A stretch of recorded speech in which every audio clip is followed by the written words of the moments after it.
இன்றைக்கி ஒரு morning routine தான் பார்க்க போகிறோம். குழந்தைங்களோட லஞ்ச் பாக்ஸ்க்கு பரங்கிக்காய் சப்பாத்தி தான் வந்து பண்ணியிருந்தேன். ரொம்ப சூப்பராக டேஸ்ட்டாக நல்லா சாஃப்டாக இருந்தது.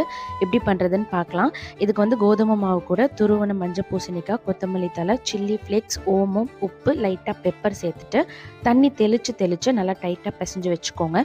ஒரு 15 மினிட்ஸ்க்கு அப்புறமா பார்த்திங்கன்னா நல்லா சன்னமாக திரட்டிட்டு நெய் ஆர் பட்டர் இது ரெண்டும் சேர்த்துக்கோங்க. எண்ணெயை விட இது ரெண்டும் டேஸ்ட் ரொம்ப நல்லாயிருக்கும். நல்லா சாஃப்டாக ரெண்டு பக்கமும் சுட்டு எடுத்திங்கன்னா சூப்பரான மஞ்சள் பூசணிக்காய் சப்பாத்தி ரெடி. எனக்கு ரொம்ப பிடிச்சிருந்தது.